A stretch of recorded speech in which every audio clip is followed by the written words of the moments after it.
Hello, and welcome to Off the Fence, a podcast where we deconstruct difficult decision making to try to figure out what keeps us stuck, and more importantly, how do we get unstuck? I'm your host, Karen Covey, a former divorce lawyer, mediator, and arbitrator turned coach, author, and entrepreneur. With me today is Rhonda Noordyk, and Rhonda is a CDFA and a well-respected divorce financial strategist. She's known internationally for her work in pioneering a path for women to navigate through the financial aspects of the divorce process. As a strategist, Rhonda helps her clients determine their next best financial move. Rhonda is also the author of the best-selling book, Bold Beginnings, and the host of the podcast, Disrupting Divorce Conversations for Women. Rhonda, welcome to the show. Hey, thank you so much for having me, Karen. I'm glad to be here. I am excited to have you, and I'm especially excited because you are unique. I have had other financial analysts, certified divorce financial analysts on the show, but you call yourself a financial strategist. And you've kind of owned a new role, which is financial advocate. So I want to know all about that. What is a financial advocate? What do you do? And I know you've been doing it for a long time under the radar, but now you're out in the open.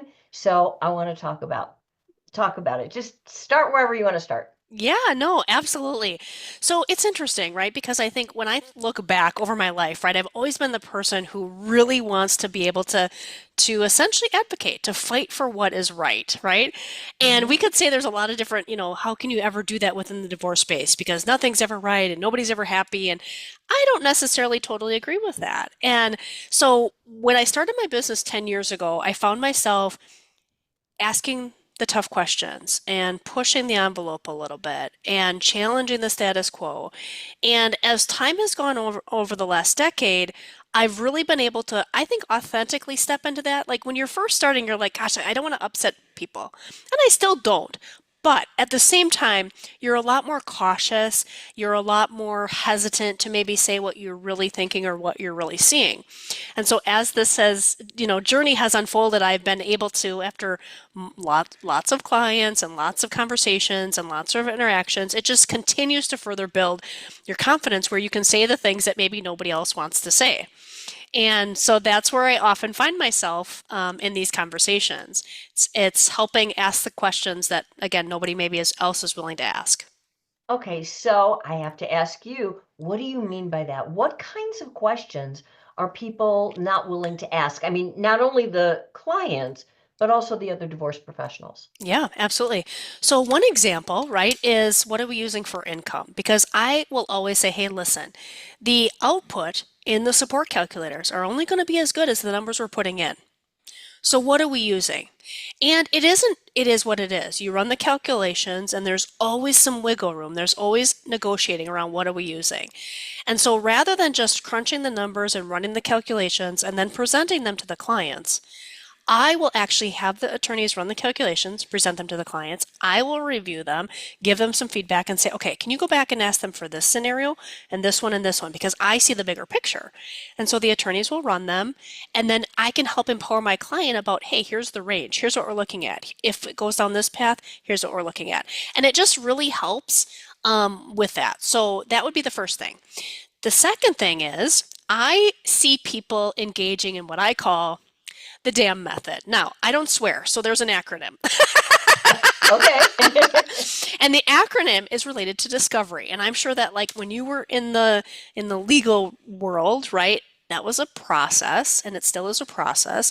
And a lot of times people think that that's black and white. Like, hey, it's discovery and everybody's got to be transparent and everybody's got to disclose. But what I was seeing was that that's not necessarily the case. And what I mean by that is there are people that can dodge the disclosure, they can avoid getting assets valued, and they can misrepresent information. And the biggest question is who is holding these people accountable, Good question. right? And Really so, good question. right, that's right. I mean, that is the frustration part. And I think for me, my biggest thing is with women in particular, women make really good decisions, when they have all the information, not when they're bullied into believing that they have, the transparency, not till they're bullied into believing that they're getting a good deal or that they're going to be just fine and that they just need to get it over with. And they just concede and concede and concede. And all of a sudden they're backed up against the wall and they're like, I just feel like, I have to agree. And I'm like, okay, first of all, how did we ever get to that point? Like, let's just cut that off at the pass, ask the right questions, make sure that we've got the transparency. And sometimes it's a matter of finding the right attorney who's willing to do what they need to do. And secondly, we do actually work with private investigators who can help us with financial asset searches that then can help direct the attorneys on where to be looking. So it's been a really interesting opportunity, and we've been able to move the needle significantly. The one other example around this I want to share really quick because I just think it's so important. I just got off the call today with a client, and she's on the East Coast. Her husband owns a business. But she was involved with the business, so technically, right? I mean, they own it together, but he was kind of the lead. And they had a valuation done by a business valuation expert. Now, a lot of times we get those reports back and we're like, hey, they're the expert. Here's the number. But what if we know what levers to be pulling in that report? Because it's not objective. And so we just moved the business valuation for my client $1 million because we pulled in the right expert who knew what questions to be asking, that then we moved the needle. And then I take that information and say, okay, now that we have this information, now how does that fit into her picture? And that's when the strategy on my end comes into place at that level. But I'm always strategizing. It's the people. Do we have the right people, the right process, and the right positioning? And when we have all those things working, in harmony, it really works out well to be able to position my clients to get a better outcome. Yeah, there's so much that I want to dig into in what you've just said, right? Because, and what I want people to hear is that you get it, the earlier in the process they can get someone like you involved, the better off they're going to be, because to your point, the data that goes into any calculation, whether it's support, whether it's a business valuation, whether it's the valuation of any other asset, no matter what it is, the earlier you can get the right help involved, the better off you're going to be, because as you said, garbage in, garbage out, right? So if you put bad numbers in, you get who knows what out, right? So let's dig into, though, to stay with the first example about the support for a moment. How can you change the number? Isn't income just income? What do you mean by what are you using for income? Can you explain that? Yeah, no, absolutely. So let's say, for example, right, somebody has a job, right, W-2 income, and they have a bonus, right? So the question is, okay, are they including the bonus or are they not? He's going to say, oh, well, it's not guaranteed. We're going to say historically over the last 10 years, he's gotten the bonus, right? So there's some creative ways that we can look at that. So that's one example. The other thing is when we look at her income, right? If she's working part-time or not at all, a lot of times they'll say, hey, we want to impute income to her, which I always say, right, is like, well, either you get a part-time job or you're working full-time and you have actual dollars, or they're going to apply monopoly money to you. What would you rather have? Because either way, I mean, they're not going to probably put zero on the balance sheet for income because they're going to say she's got a potential to make something, Right. right? So the question is, what is the something? And furthermore, how much of an impact does that make? Like if we crunch the numbers and it doesn't matter if she's making 30 or 80 because his income's so much higher, then why are we arguing about it? We can concede on the issue. Right.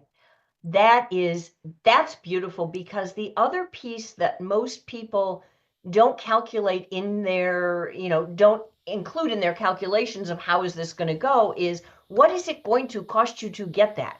If you can concede a $30,000 or an $80,000 income, whatever it is, because you know the numbers well enough to know it doesn't matter, then you are saving a boatload in attorney's fees, while, from keeping your attorney from arguing about that issue and going to court and saying, no, we need to impute income. Yes, we do. No, we don't. And then you've got this whole big fight. If it doesn't matter anyway, why are you doing it? Right.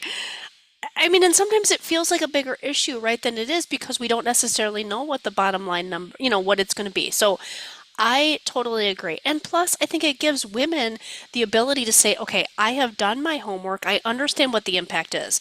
And they can decide, is it worth, if I'm taking, it's a $50 a month haircut right off the top, do I care? Am I going to be okay based on, my numbers on my budget and things like that? So, yeah, it's really an important conversation. Yeah, I agree 100%. So it's like, and the other part, that I would add as a lawyer is that yes, every state has a guideline support calculation, but they all define in the statute what they consider to be income.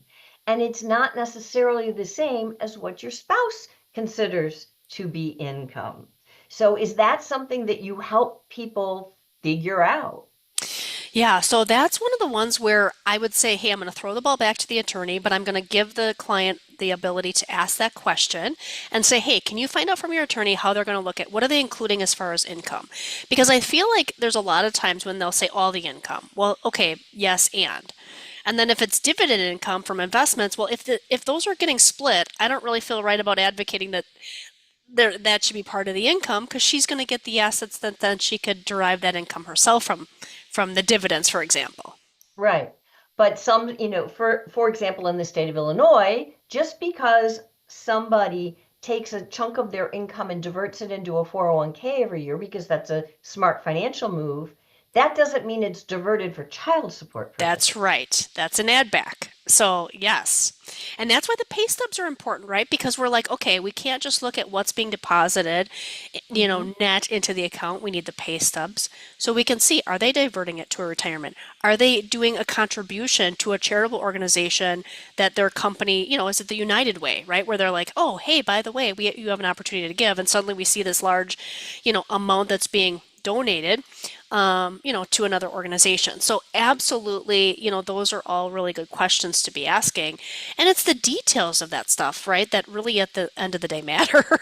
Oh, Yeah, and it sounds like it's the details that you dive into. And what I love about the work that you do is that it's strategy, right?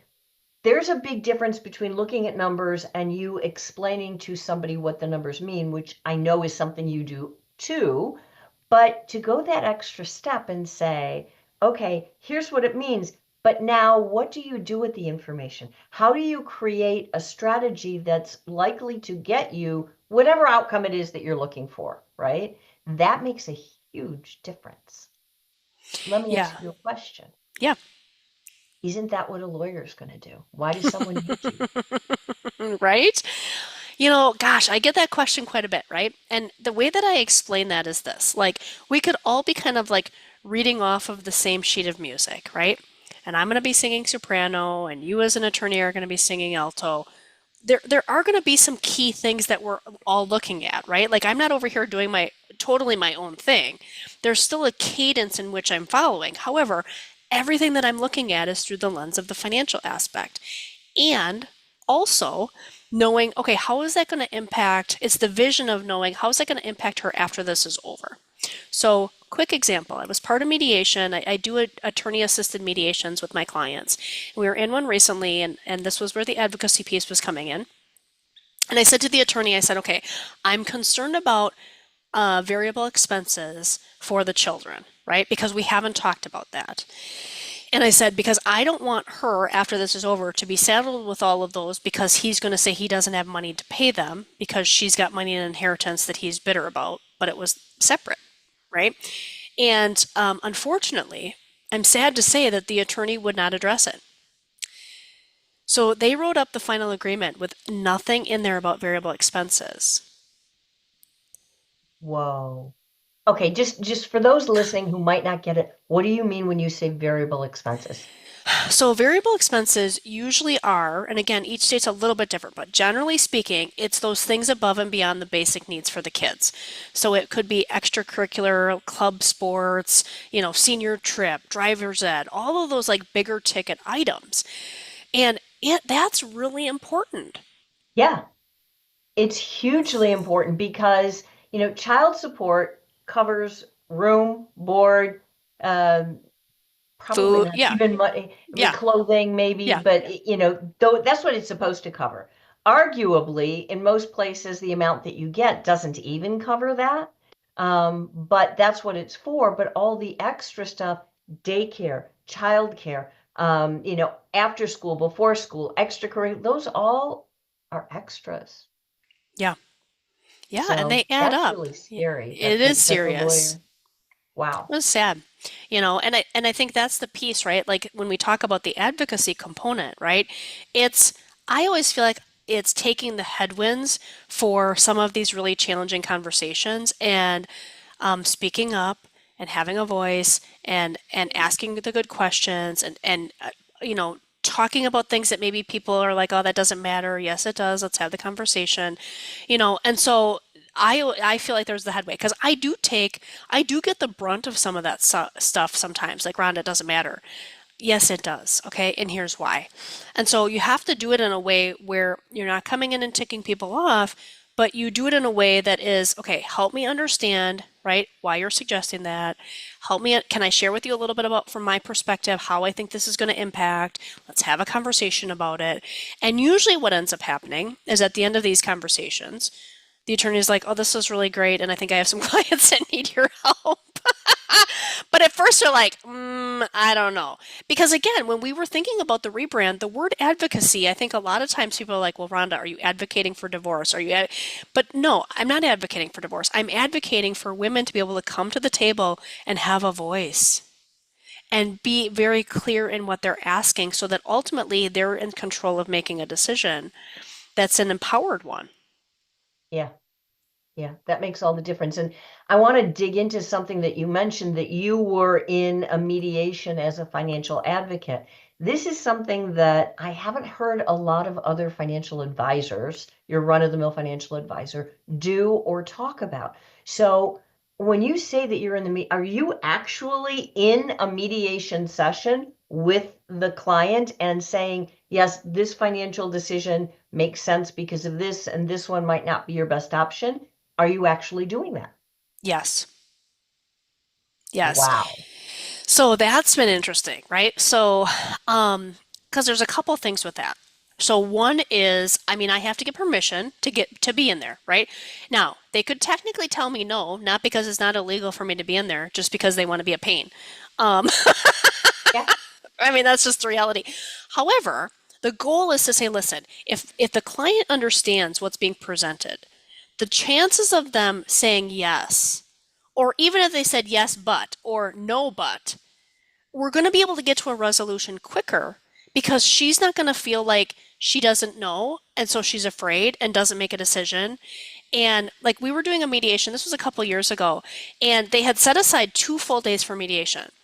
Well, I got approval to go in there, and we got it done in 6 hours. And everybody was like, what the actual? Like, this was awesome. And again, I don't come in there like I know everything. I come in there like, okay, I am going to think through what's being presented. I'm going to crunch some numbers. I'm going to use my brain, right? Like, there's only so much you can do to prepare to go in those. I could run every angle. And then all of a sudden you're like, oh, well, now they presented something that wasn't. So I love the real live, real time strategy, and like a lot of times when we finally get to the end during mediation, the attorneys will, pull up, either print off or send me a copy of the MSA, and we walk through it. And I'm like, okay, what about this? How about this? Can we tweak this? I think we maybe, and they're like, oh yeah, this is great. So like, I love working as a team because it's better for Mhm. the client, you Yeah, know?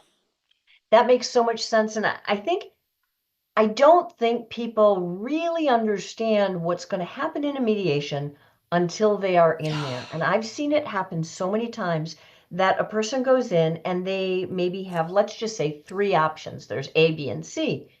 And so they feel really strongly, you prepped them on what's going to happen. They feel real strongly about one of those options. But then in the mediation, their spouse or the lawyer or the mediator or somebody else starts saying, okay, we're going to take a piece of C and put it with A and mix it with B and do, and all of a sudden they look like deer in headlights.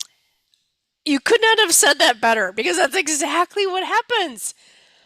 Mm-hmm. That's exactly what happens. And then you're like, I don't know, I'm confused. Like, you know, Yeah, What is the long-term impact of whatever it is you just put in front of me? Because I don't get it. that's right. Right? And Yeah. the other key thing that I hope people are hearing about what you just said is that you get in there and you like to think. You can think on your feet. You can think through the implications. I don't care who you are or how resolved you are to the divorce and how much you think you've dealt with your emotions. When you are in a mediation and it's your life they're talking about and your financial future, you're nervous, you're emotional, you've got the jitters, right? And so all the stress hormones in your body are flooding your brain. You can't think. So the value of having somebody like you who's objective in there, I can't believe no one thought of this before. I mean, right. I think it's great. And the other piece of it too is, a lot of times, right, again, having been in the financial industry, I understand, how that works. Having left there and I'm not no longer doing investments, I'm not doing insurance. So I don't go in there with like, okay, I got to get the assets for me to invest in the back end, or I have to sell insurance right now because I can't. I don't have those licenses. I would be in big trouble if I did. And so it just really allows me to go in and advocate for, what's in the best interest of my client and be that sounding board. Like there are times when they feel like, oh my gosh, Ron, I don't think this is a good deal. Like I'm like, okay, well, let's look at this. Actually, it is. And here's why. Right. And so it's not like I'm saying no to everything that, comes across our table, right, when we're in the live negotiations, but yeah, I mean it's an important piece of it for sure. And kind of to circle back on your point, Karen, I think, the attorneys again, they're looking at, listen, yep, this looks good. Is this better than your, worst day in court? Okay, yep, we think you should take it. And again, sometimes like this was a client, again, there's times when people don't listen to me. Even when you advocate for them, there are going to be times, which is frustrating for me, but it's okay. Client in Illinois. Okay, the bottom line is nothing absolutely terrible happened. It was just annoying. They had 7 retirement accounts. 7. So we were talking with the attorney in Illinois, and we said, "Hey, listen, here's a couple different ways we could do this. Rather than splitting every single account via Quadro, she could keep this one, he could keep this one. Here's what we're thinking here. Blah blah blah blah blah. We advocated on her pension." Because there were no survivor benefits available if he dies, she's not going to get that income anymore. We advocated up, down, around the hill, whatever. And the attorney's like, I don't understand it. And he admitted later he didn't understand it. He said, I don't actually understand some of the pieces with her TRS, blah, blah, blah. And despite all of our efforts to educate him, and he said, the judge would just divide everything 50-50, so that's what we're doing. Cost her almost $5,000, and I got a discount for her because I negotiated. $5,000 for to quadro all of those accounts because I'm just like, Yeah. I Okay. just Now, want to pound my head against the wall, you I know know? for people who might not understand what a quadro is, can you explain that? Yeah, Qualified Domestic Relations Order, okay, QDRO.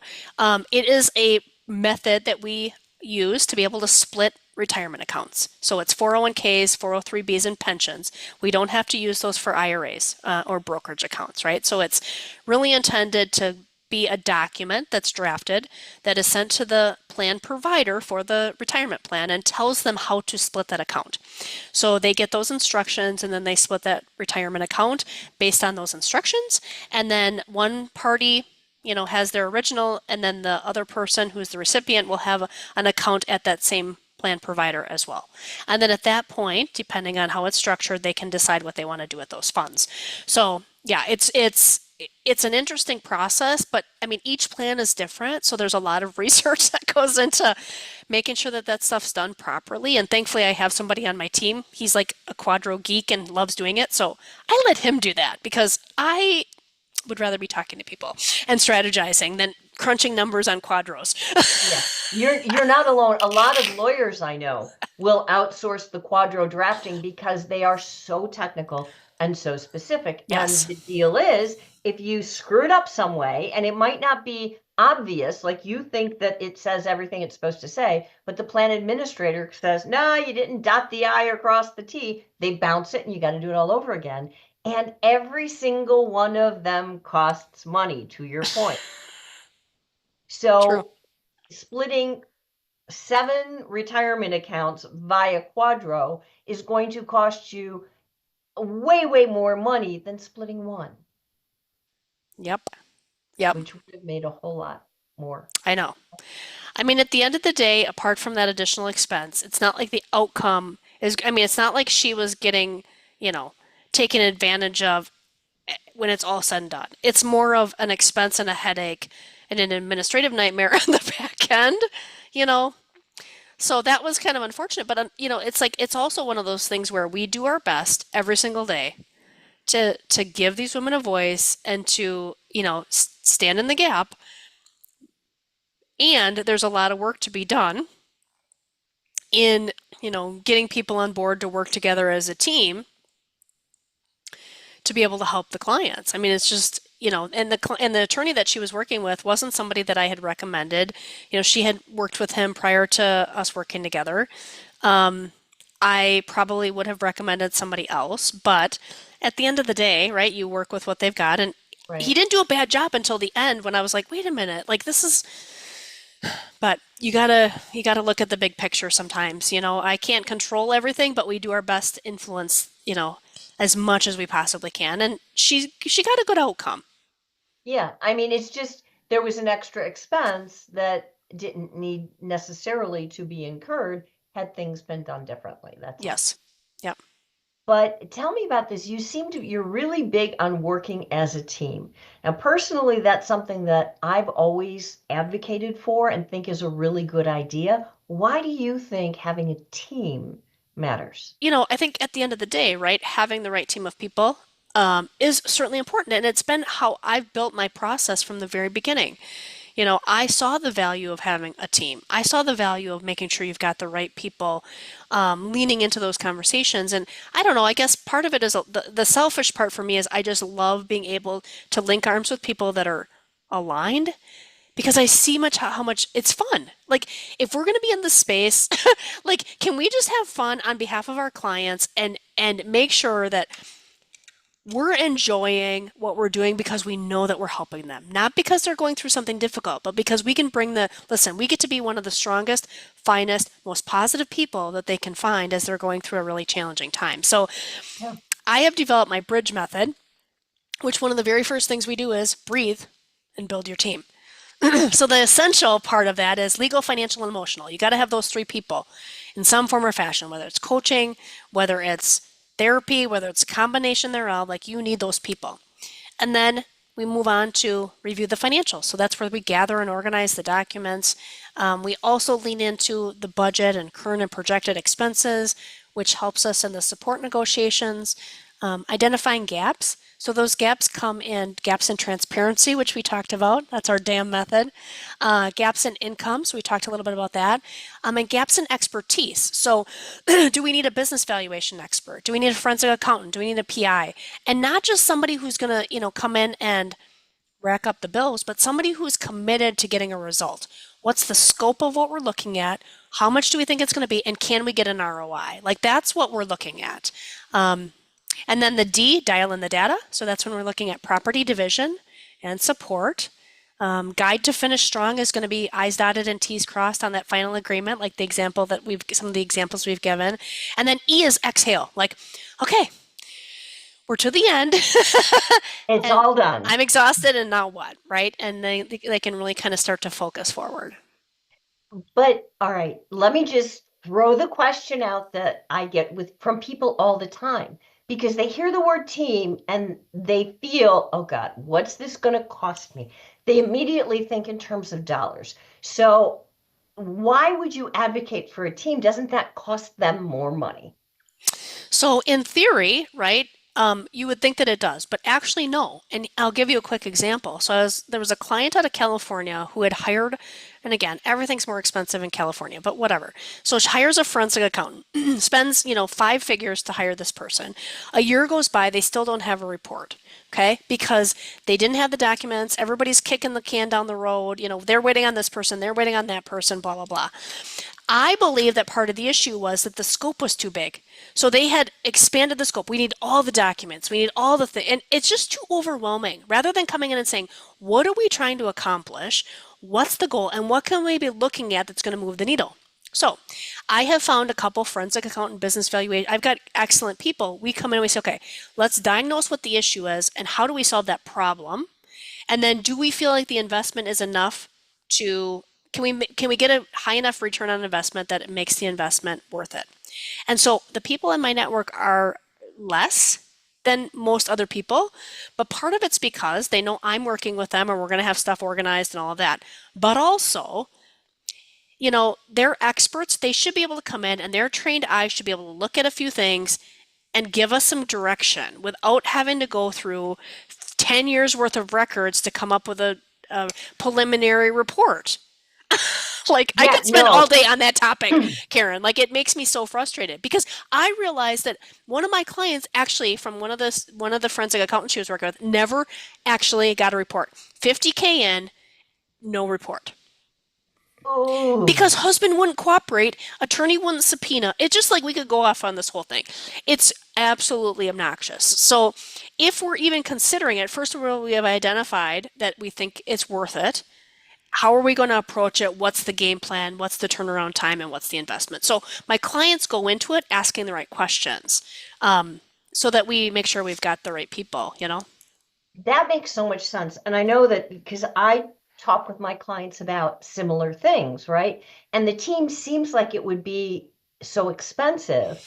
But when you have the right person in the right chair doing the right job, you end up being laser focused and you can actually get the information that you're looking for. And, I really hope people listen to what you said. Is it worth it? You have to diagnose in the front end, what are we looking for? What's the problem? How much are we going to spend to find it? And how much are we going to potentially get if we do find it?